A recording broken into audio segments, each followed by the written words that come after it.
Me and B Rob are super close. Lockers right next to each other, so I get to see him. I get to be around him all the time, and then obviously on the field. But B Rob's someone I've been cool with since I first got here. Someone who's from Tuscaloosa, who has been in the program for a while. And when I first got here, he was someone who was always super cool with me. Someone who was super welcoming when I was just a freshman. That means a lot to me. For him, last year being here as long as he did, he didn't have to, go out of his way to make sure I was good and to look out for me as just a freshman. But he made a priority to do that, and that's always meant a lot for me. Not just in football but in life. It means everything is so much fun. I have to give those guys a lot of credit because they give me so much energy when I watch them play. Before the game, I swear I always say to myself, I said, your brother's out there with you. Look at Phil, he right there beside you. Look at DJ, he right there beside you. Look at Dallas, he right there beside you. So we straight no matter what, and that kind of gives me a little bit of confidence too. You're listening to Bama Brigade on the Sports Flash Media Network. Oof, intro still needs a little work. I'll get on that. But no, I think that I was waiting to see you smile because I know last time you were tee-hee laughing about it. Yeah, no, I've grown used to it, but I'm just going to say if you ever give up a sports dream, you could go into voice acting because, man, that baritone voice is just... I don't know about that. Anyways, welcome into our Thursday, October 20th edition of the Sports Flash Media Network. We got Bama Brigade. Tonight's show, obviously, we'll be discussing the Alabama loss to Tennessee. We'll be pouring our hearts out about that. We'll also be previewing Week 8 of college football. Just around the corner. Then we have a special guest tonight. We'll be joined by Kobe Turner, defensive lineman from Wake Forest. Right now, he's one of the highest rated interior defensive linemen in college football. Somebody who I grew up playing football with, playing basketball with. So we'll have Kobe on here in about 15 minutes or so. But Tyler, how you doing tonight? It's no Clack, so it's just you and I running the know, ship. and I'll miss Clack on the one hand, but on the other hand, I'm not going to miss him talking about this Alabama game because I think that would be extremely toxic to listen to you two go back and forth for an hour. So, and I feel like I'm a good middle ground. Yeah, it's frustrating too. Like some of the things I will say though that I've said some pretty ridiculous things the last couple of days, but Clack kind of takes that to a whole different level. And I feel like when I'm arguing with him about Alabama, he's just waiting to say his next point and not listening to what I'm saying. So. Anyways, we'll start with something that kind of came about the last couple of days. So following the loss to the Vols, a video surfaced of current Bama wide receiver, previous Georgia wide receiver, Jermaine Burton, kind of in frustration, walking off as Tennessee fans were storming. Basically, I didn't get a good angle of the video, but from the video that I saw, he kind of hits a female in the face. Like, I don't know how to, there's no really getting around that. I don't know if you saw maybe a different angle or a different video, but I just saw kind of the one that I had sent in our group chat. Yeah, the one that I saw in the group chat, like I think it was the same one that you sent, but it's so choppy. It's actually like really hard to tell what happened.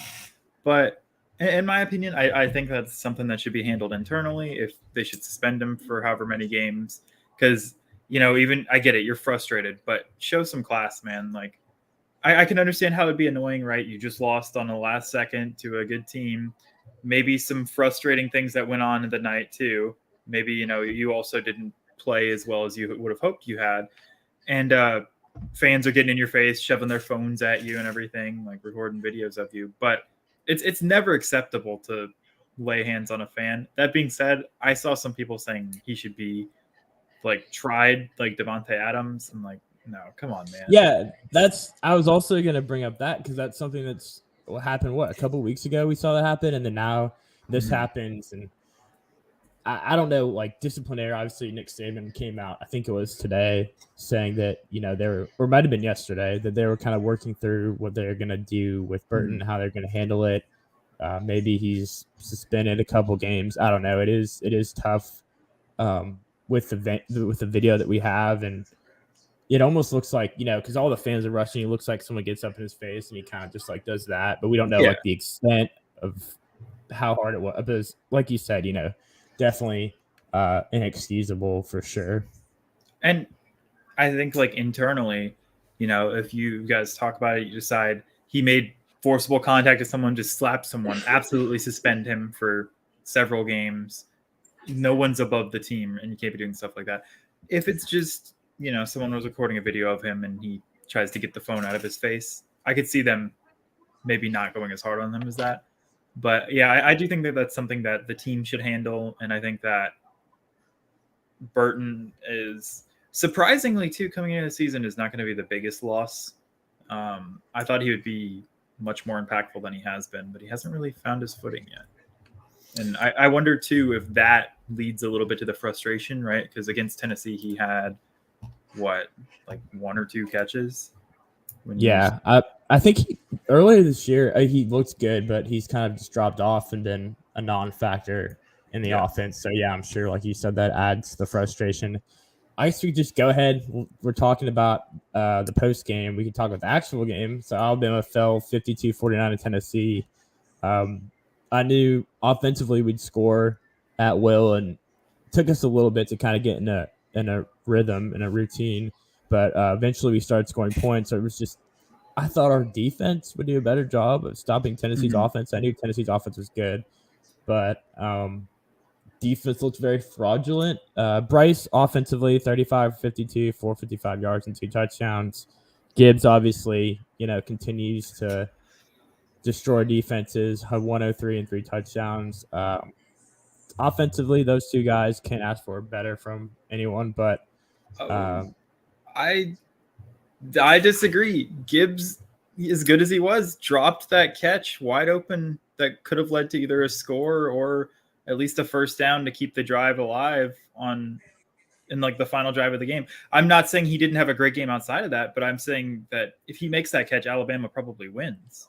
I think it's tough though, because 9 out of 10 times he's probably making that catch, but you could also make the argument too, though, in that situation, they could have just ran the ball.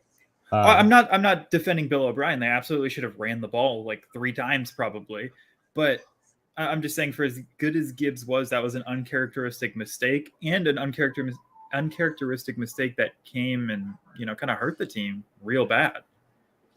And so I don't know. I think that he had a good game, but I think that that's the first time he's made an error that I've been like, you just can't do that, man. Yeah, it's tough. I don't want to say like he didn't cost us the game. Obviously, there are a ton of things, and we won't even talk about all the penalties we had, miscues. Okay, can we talk about one penalty though? Yes. I didn't realize it at the time, but I love the camera angle that came out of the pass interference call in the end zone that like took away Kool-Aid's 80-yard interception return. And they didn't throw the flag till it was 30 yards down the field. Right, exactly. He's literally like 30 at the 50-yard line almost before the flag comes out for a pass interference in the end zone. That's just and then also the targeting no call too, that the SEC officiating office was like, yeah, that's definitely targeting. Well, glad to know that they think it's targeting, because I don't know. It just, there was a lot of really, I don't want to say shady, but almost shady calls. And I hate to be that guy, right? Especially Alabama has a big reputation for going like, oh, the refs are out to get us. But to be fair, the rest of the college football world has a reputation to go, oh, the refs are on Alabama's side. So, but when it's like 17 flags to 5 and 2 of the flags took away 14 points or like gave Tennessee 14 points, it's just, it's really hard to overcome that. And that being said, if we face Tennessee again, I'm confident that we will beat them. And I kind of hope we do play them in the SEC championship. I agree with that. I think we will. Also, kind of like you were saying, like I hate to be someone to blame the refs, but a couple of those flags or non-calls, you could talk about the forward progress that was blown dead when the running back fumbled. Like there were just a lot of things that went on that game. Right. A lot of them were Bama's fault, but some of them were just ridiculous. And and I'll own up for like the disciplinary things, right? Like false starts, offsides. You can't delay of games. You can't be doing that. But a forward progress being blown half a second after the running back gets stopped, when the whole game, all of Bama's players are getting dragged back 10 yards before it got blown, or was it Isaiah Bond went up for a catch and got grabbed on Mugged. the face mask and like no flag there. So Yeah, I do want to kind of come back to Gibbs. Do you think Gibbs is being overshadowed by everything else that's going on right now? Because he's had a pretty good season. On the Heisman list, not too high, but do you think he's being overshadowed? I think that's about where he should be. Just because being on the Heisman list when you have a guy that's a Heisman contender is really good.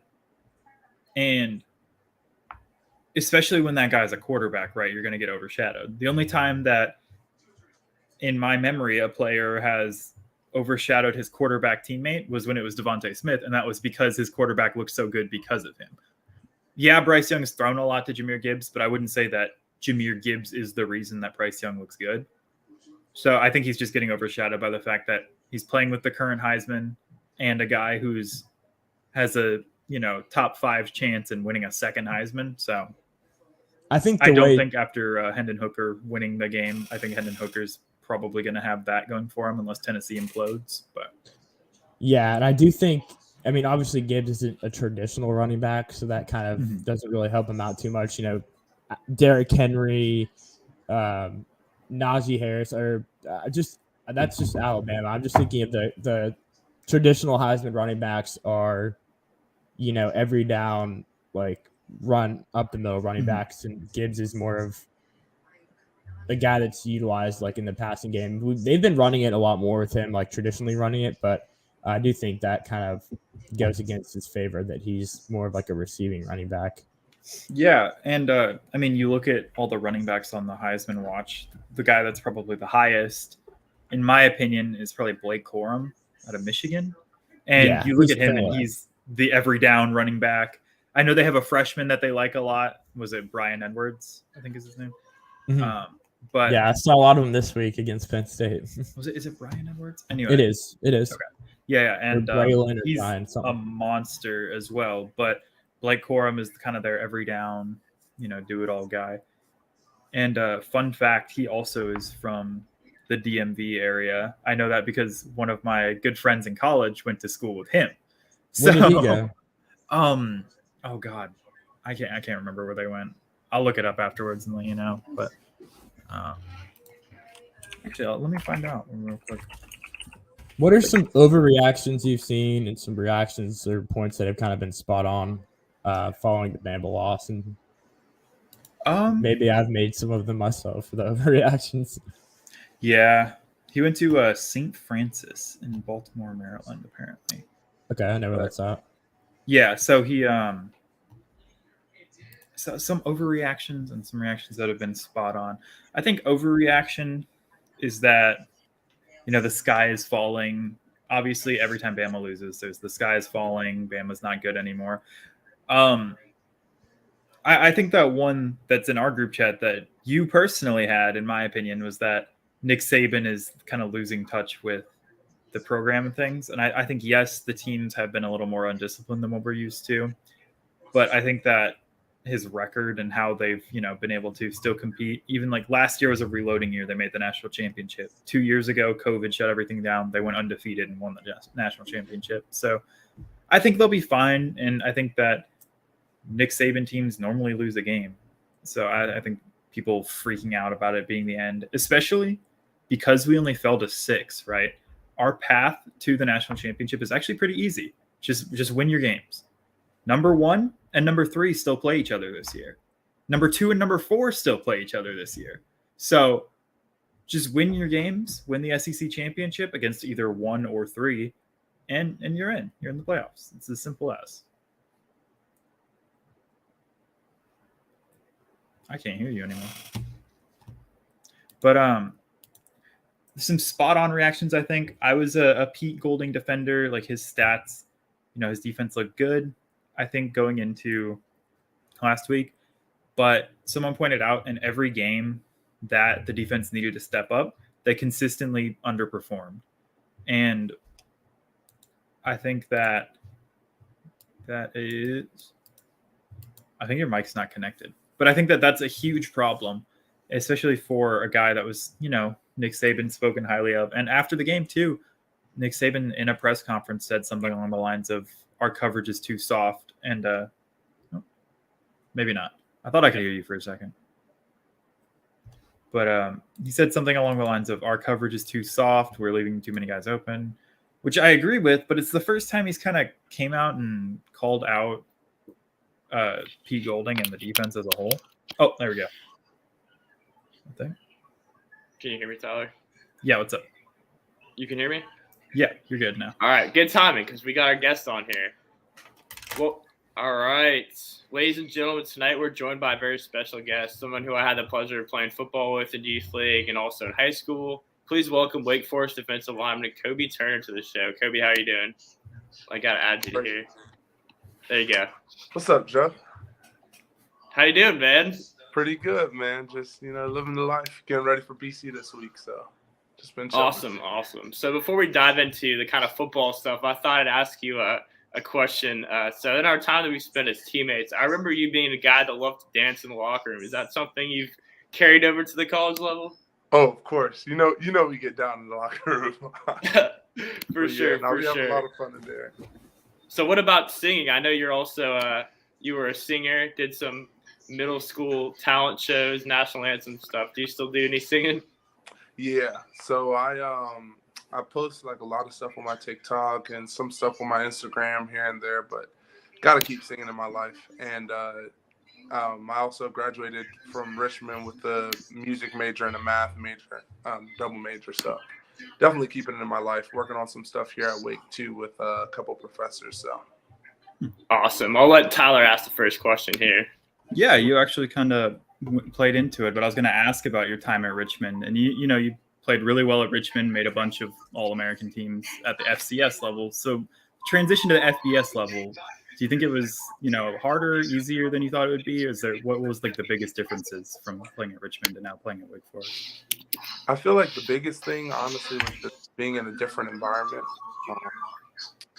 Like at Richmond, you kind of grow up in that, I grew up in that program. I was a freshman there, obviously playing 5 years. I kind of grew up in that environment and, found my place really comfortably. And coming here, you have to create your own space. And I feel like that was the biggest challenge, figuring out, where I belong and how, just like how I fit into the group and just, I guess, finding my place. But also the guys here made that super easy. The culture that we have here, I tell everybody that the culture that we have here is unmatched. And, the guys that we have here brought me in, showed me the ropes and showed me exactly, how they do it here. So in that instance, it's been easy, but definitely the hardest part, finding my own place. Well, okay. So I was also wondering, mid-season, really good season for you so far. At one point, you were the highest graded Power 5 interior lineman in the country. And so, first off, I guess I wanted to ask: is that something you were even aware of? Is that something like your teammates talk about with you? Like, oh, you're having such a good season. Yeah, I saw it on Twitter, and that was something that was really cool. Obviously, yeah, the picture of you going. But Oh, did we lose him? Can you hear us? What'd you say? Yeah, got you. Okay, cool. What were you saying? Oh yeah, so I saw that on Twitter and stuff, and our the Wake football page shouted me out a couple times. So that's something that a couple of teammates have brought up to me, hyping me up and whatnot. And obviously that's really good to get that recognition, and that's something that I'm proud of. But I haven't really done anything yet. This is halfway through the season, so I got to play another good half of the the good last half of the season to be able to actually do something. So trying to stay present in this moment and make sure not to get ahead of myself, not to start overthinking things. In my mind, I still haven't done anything yet. It's just I've had a pretty good start, and now it's how do I finish? So, kind of building off of Tyler's question, earlier this week you were named to Pro Football Focus's midseason All-American team.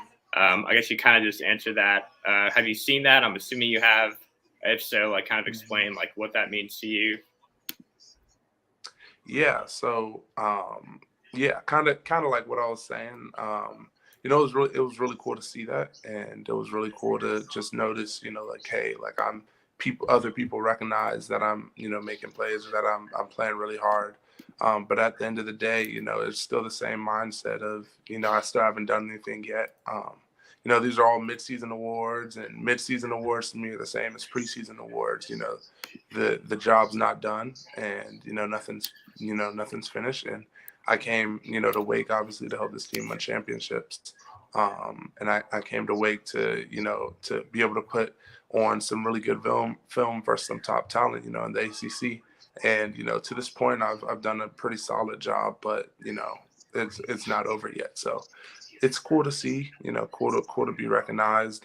But it's still very obvious, this is just halfway through, and I still haven't done anything yet. So got to keep that mentality.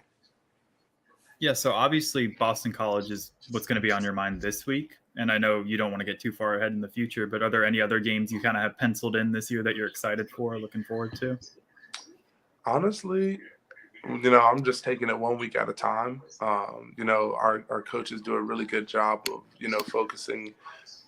focusing us in on, each week is a 1 week season, and no one win counts more than the other. It's a one in the win, region, or it's a one in the L region. So I've really just focused on Boston College. And also, I obviously just got here to Wake and just got to the ACC. So there's no teams that I've been like dying to play or anything like that.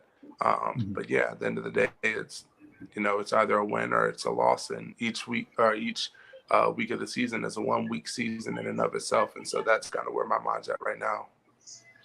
So we're talking about Boston College. You guys have them this week. I want to go ahead and rewind because I watched this game and it was very entertaining. Your guys' game against Clemson, you pushed them to the brink. Went into overtime. I just kind of want to get your thought process in overtime. So they scored and went for two. And obviously you blocked that big play for you, blocked their 2-point conversion. I just want to know specifically, what was your pre-snap process before you blocked the 2-point pass attempt? What was going through your mind? Were you dialed in? I'm assuming you were pretty dialed in. Yeah, so I was just looking at all my keys. I don't remember where the back was or if that changed anything, but I think it was to my side, so I was a little bit tighter in my line. I was just locked in trying to figure out, obviously on the 2-point plays, teams have to throw a couple things at you. Sometimes it can be like reverse or some sort of direction. A lot it'll be, or play action, some sort of split zone, split them like that. So I'm really what to do with. So I was just locked in into me, and all was snap. I could tell it was got the slide and slid my counter to the and stuck there on the guard in the second time. I'm not going to get to the keep onto the ball, but at that it's like if the quarterback, you got to find one get, and it's a ball that's the same thing. As a stat situation, it's they don't get 2 points. That's the player on the line. So, once I saw his hand coming off the ball and starting to throw up in my hand up, match, got a block. And that was an exciting moment. Really, really exciting moment to be at my family. But away from that, much cooler. I think if you would have won, and that would have been, a huge play or an even bigger play. But at the end of the day, we didn't, do them away with the win. So out a little bit. It was still pretty cool. Can you hear us? You're fading in and out a little bit. Let me see.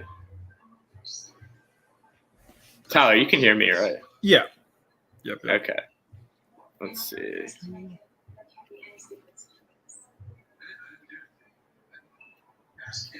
Good old technical difficulties. Right.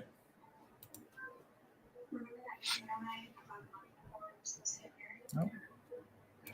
He'll be back in a second. I think he's just messing Which with his internet. stinks Hopefully. because that was a great Yeah, answer. that was. I did like that. I mean, I got the gist of it. Yeah, me too. Definitely wanted to hear the rest of it, but Kobe will rejoin here shortly. There he is. Let's see. All right. That was Can you hear us? interesting. Yeah. Yes, sir. Awesome. Yeah, so I just kind of wanted to. Did I get through that explanation? You can hear like every other word or so. Got the gist, but Oh, I mean, if you want to run back through it, be my guest. Like, yeah, it was a good answer for sure. Okay, I guess I'll do that. I forgot where I was, but locked in pre-snap, got the slide. Can you hear me still? Yeah, yeah, you're good. yeah. Okay. Yeah, I got the slide to me. So worked into the A gap. Knew I wasn't really gonna, get a lot of pressure. I had 2 on me, so it was just pushing the pocket. And then once I saw the hand come off, ball come off the line, I knew I had to get a hand up. A block ball, batted pass is the same thing as a sack in that situation. It's keeping them from getting 2 points. And so when I made that play, it was a really big play, and I was very excited for it. So that's the gist of what I said. Gotcha. I appreciate you running us through that again. Yeah, for sure. But I just kind of want to get your expectations for the rest of the season and even afterwards, going into off season. What are you looking forward to? Yeah, one of the biggest that I've been focusing on this year in particular. Last year, during my season, I was thinking, declaring for the draft afterwards and doing all of that fun stuff. But I found myself getting a little focused, thinking each of the plays, enough to get, was this enough to of these things that ultimately, on the field on Saturday, in the game, and then saying like, well, you're playing in college from the thing that I wasn't in that moment. Work forward to them staying and not take us, because what then itself to that bridge I'll cross. When those opportunities, I'll do my best of what as of right now, it's just what do I have to do this week? What do I have to do this day? What do I have to do? I'm looking at it. What do I have to do? That's focus. I think that's kept me right. And I'm enjoying every football game. It's a blessing.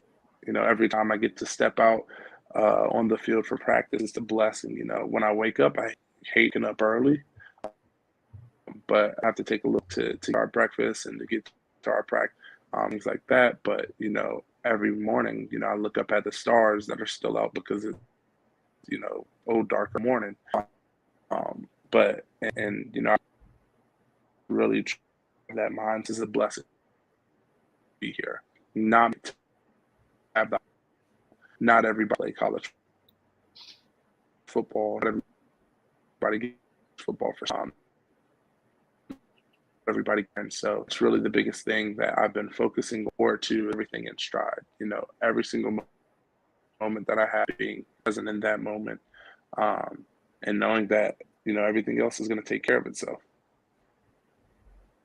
Awesome. Obviously, don't want to keep you too long, so I'll just finish up. I got one question for you. So in your Twitter bio, I see that your nickname is the Conductor. How did that nickname come about? Is that something that you came up with or your teammates came up with for you?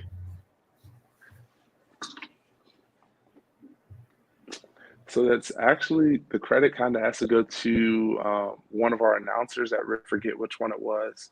But so one day, we were hanging out in the locker room, dancing in the locker room, like you was asking me about earlier. And I forget what song was playing, but we were just dancing, started conducting to the music and stuff. And one of the guys was like, "Yo, that's really cool. Cool, like you should make that your celebration."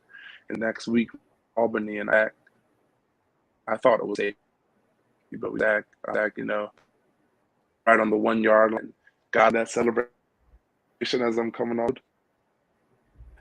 From that point, up a little bit, the then that next week I made another really only No. or like moments, big moments. Oh wait, I can hear.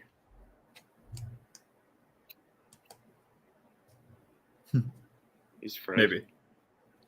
Wi-Fi is not our best friend today. Yeah, I know.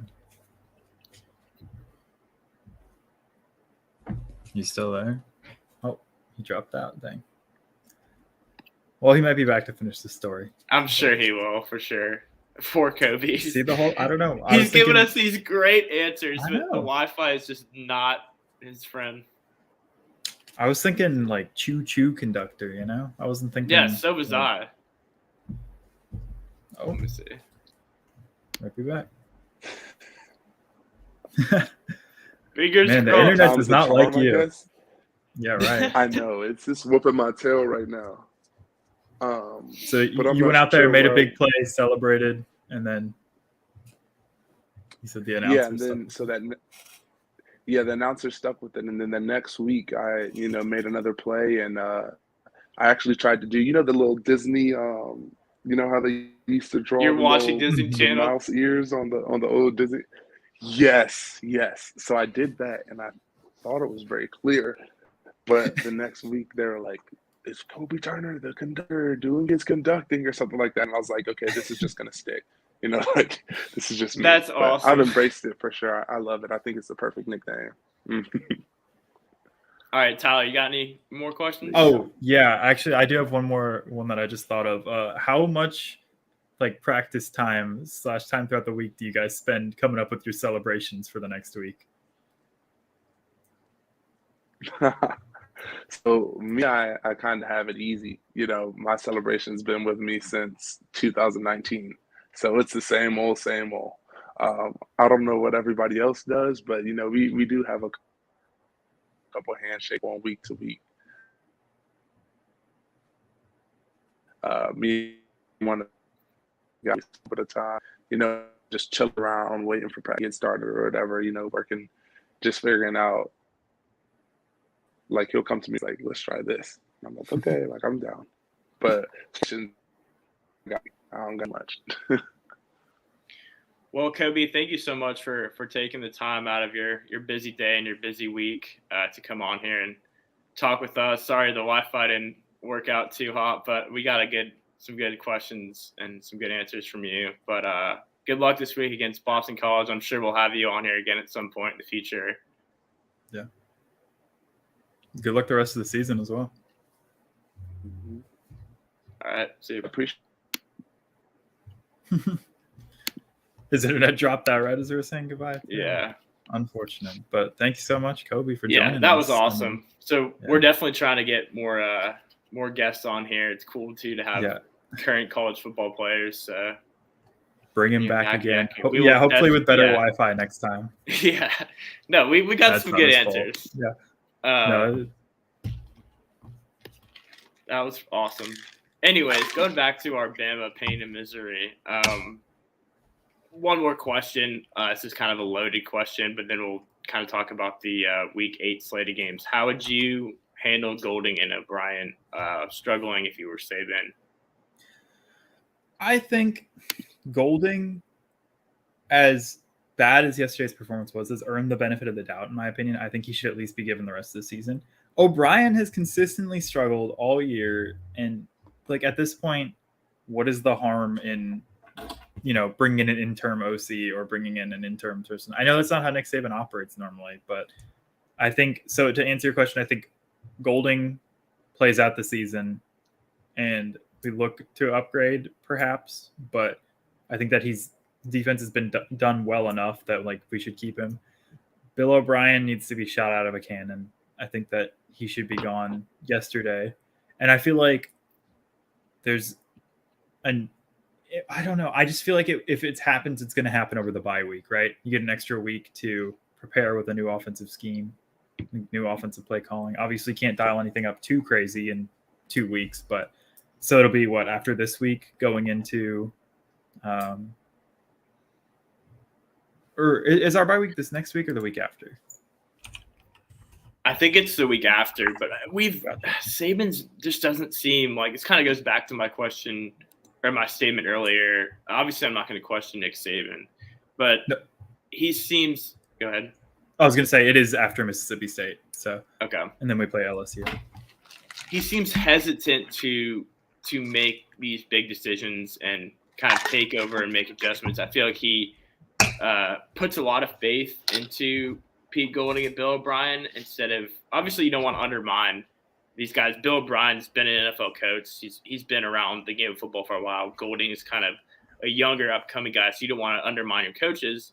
But we've seen it in the past with Lane Kiffin, Steve Sarkisian. Like we've seen him get up in their face and tell them what to do. We've seen a little bit of it this year too. But do you think Saban – is willing to, if he needs to, make like a big change, like letting go of O'Brien and letting go of Golding? Mid-season? I mean, that would be ballsy. It would be super ballsy. Mid-season? I don't think he's that type of coach. I just don't. But I think it's harder in college football too, unless your team's very bad. Like if you're Alabama and you have one loss and you're still very much so in the playoff and national championship conversation, it's very tough to just flat out get rid of your defensive coordinator, offensive coordinator. Well, also though, I will say, I think in college football, it's more of a, I don't know how else to say it besides an ego thing. And I think that's the one thing that the fire Bill O'Brien crowd has going in their favor is that there's been multiple instances this year of Saban straight up like yelling at him for making bad calls. So I think that would be the only thing is if like Bill O'Brien is just being insubordinate and refusing to listen to Nick Saban. But also then that begs my question of why doesn't Saban just overrule him, right? Bill O'Brien calls 3 pass plays on the final drive of the game with a minute left, leaving Tennessee 2 timeouts. Why does Nick Saban not step in and say, no, you're running the ball? We've seen Nick Saban mouth the words "run the damn ball" on the sidelines before. Like this isn't the first time. We've had issues all year with this, and even last year, you could say, oh, we made it to the national championship game. You know, we only lost 1 game or 2 games last year.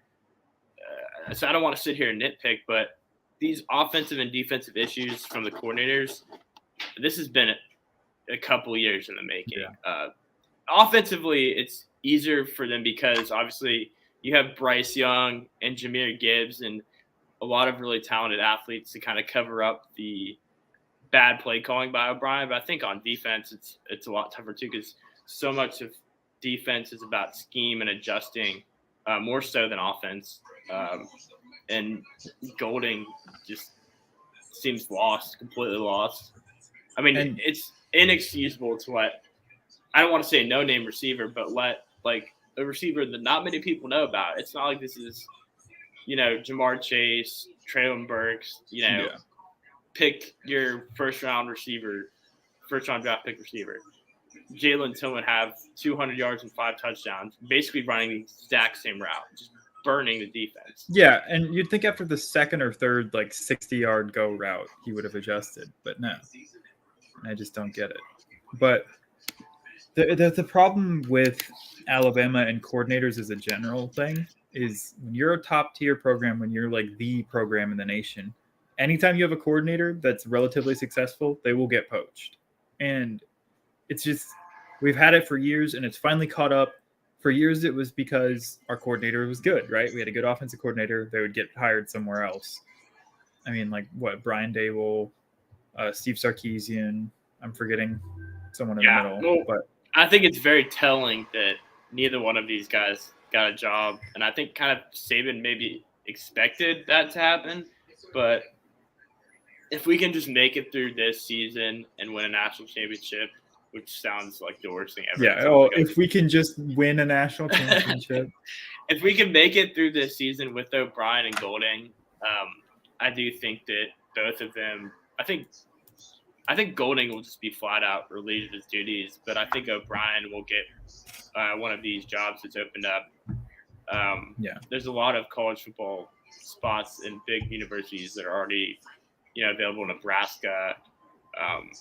Some other ones that are notable that I'm sure O'Brien will interview for, and he'll get one of those. But Golding's a different situation because I don't think you can look at what he's done so far and be like, oh, I really want that guy. To be fair, I'd make the same argument about O'Brien, but he just has this. He has the he has the Bryce Young helping him out. There's like as good as Will Anderson is, he can't make up for as much as Bryce Young can. And yeah, you can as an offense too. You can completely neutralize the defensive end, which is what they did to Will Anderson this game. Double team him every play or go away from him every play. Yeah, even Bryce the on offense. Yeah, Bryce offensively is going to touch the ball every play, so he's going to have a chance to do something crazy. Yeah, and but I think that the other thing Bill O'Brien has going for him is the head coaching pedigree, being a head coach for so many years that is attractive for teams that are just looking for like a stopgap coach, right? Some guy that has experience. It's like you said, Nebraska, for example, after the Scott Frost experiment, maybe they want a little more stability. Bill O'Brien's probably not going to win you a national championship, but it's not that hard to be better than what Scott Frost did. So something like that. Yeah, for sure. We're going to finish up because we're running short on time here with a couple college football games that I put on here. Number 14, Syracuse, and number 4, Clemson. Clemson's favored minus 13.5. Clemson's kind of fallen under the radar a little bit. Syracuse is a feisty team. It's at Clemson, but I think Syracuse covers 13.5 points. Syracuse is the real deal this year. Old man yells at cloud until he's right. Syracuse is going to win. Clemson's going to lose a game. I just don't know when. Syracuse is the best chance since Wake Forest to beat them. So I think that I'm picking Syracuse to win. You got Syracuse money line, and I've got Syracuse points. All right. Number 24, Mississippi State. Number 6, Alabama. Bama's favored by 21. I do not know what to make of this. It could be a letdown game. Pound again. That cover. Alabama's gonna drop 50. Yes. Like they are going to be pissed off. They finally lost. And you know what? If they don't drop 50, if they don't look pissed off this game, then our season is over. Because if nothing gets you motivated, like losing to the number 6 team, like if you can't get motivated after that, you do not deserve to win. So okay, you talked me into taking Alabama minus 21 as well. Number 20, Texas at 11, Oklahoma State. Plus 6 for Oklahoma State.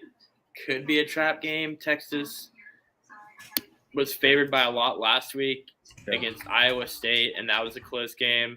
So, Oklahoma State, I think it's a very solid team. They've got Spencer Sanders. Clack's a big Spencer Sanders guy.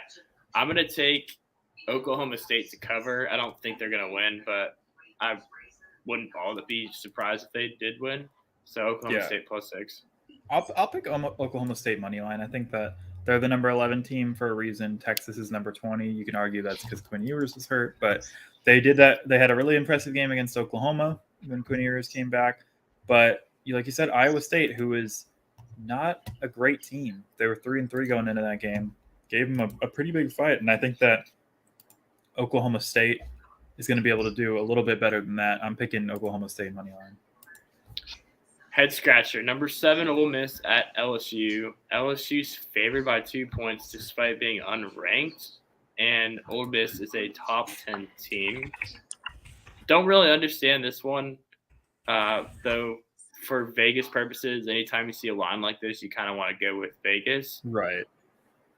So I'm going to go ahead and take LSU money line in this game.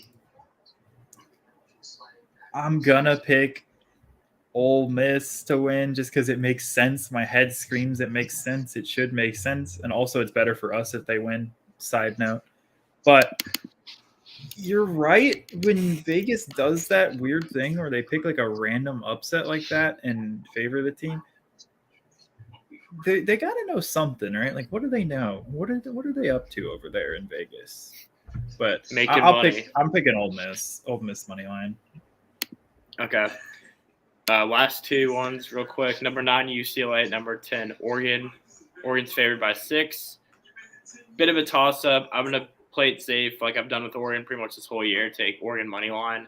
UCLA, pretty good team, though. I mean, this is a good game that you look at. There's probably going to be a lot of points scored. I don't know what the over is, but I would definitely take that. But Oregon money line is where I'm riding this week. I'm picking. I'll pick UCLA to cover. I don't think that they win. I think Oregon probably wins, but I think that UCLA keeps it close. And I do want to real quick bully you for a take that you had, which is that Dorian Thompson-Robinson, a fifth-year senior, is the next Lamar Jackson. I saw that, and the game that you tweeted that after, he had 4 carries for 24 yards. Like, no offense to Dorian Thompson-Robinson, but he's old and he is not as fast as Lamar. Like, he is not the next Lamar Jackson, but he's a good college quarterback. I just don't know if it's going to translate. That's fair. All right, last one. Minnesota at number 16, Penn State. Penn State's favored by 4 points. Penn State offense looked horrible last week. A lot of Penn State fans think that it's Clifford's fault and that they should, trot Drew Aller out there, highly talented 5-star backup. But I think it's more about play calling. As a Penn State and Alabama fan watching Mike Yurcich call the plays and Bill O'Brien, I don't know who's worse, to be honest. They both suck. I'll take Penn State to bounce back and cover the 4 points at home, kind of get on track before they host Ohio State. Minnesota. I know you're a big Minnesota guy. I'm not a Minnesota. I'm only a Vikings guy. I don't care about any other Minnesota team. I lived there long enough to live by the old Metrodome and see the Vikings signs, but not long enough to develop an attachment to any other team. Minnesota is one of the hardest teams to predict, right, this year, in my opinion, because some games they just went out there and looked incredible, and then they had like 48 passing yards total last game, something like that. I can't spell Minnesota. But that's all going to say that I think that Penn State wins pretty convincingly. Yeah, Tanner Morgan had 21 yards passing on 12 attempts with an interception and no touchdown. So I am going to take Penn State to cover. I think that Minnesota's been up and down, but they're definitely more down than they are up right now. All right, that's all I got. A bit of a chaotic show with the Wi-Fi, and we don't have Clack here to provide some stupid takes, some comic relief. But thank you everybody who tuned in. Thank you, Kobe, for hopping on here. That was really cool. Yeah, that was awesome. Like I said, we will definitely have him back on, and we will definitely continue to do weekly guests for sure. But real quickly, can I ask you a completely non-football related question? Because I saw a Clack tweet on my feed, and it was about the Yankees. That's about the Yankees, and he said it was after Alex Bregman hit a home run to put the Astros up, and he said something about, it's going to be great to get Aaron Boone off of this staff. Why would you fire your skipper after making the ALCS, and winning the AL East and also making the AL Championship Series? Like, you're literally top 4. Why would you fire your coach? I just don't get it. Tyler, this is the same person that tweeted that basically Garrett Cole should be DFA'd because he gave him a couple home runs. Oh, yeah, that's true. He just doesn't know anything about baseball. No, he's reactionary. He reacts to things. He doesn't see, the bigger picture. If one player makes a mistake, he's like... Right. It's almost like he's a dictator fan. That's what I'll call him. You make a mistake, you're gone. Anyways, we won't keep bagging on the clock. Yeah. I'm sure we'll continue that next week. But thank you, everybody. Have a good night. Yeah.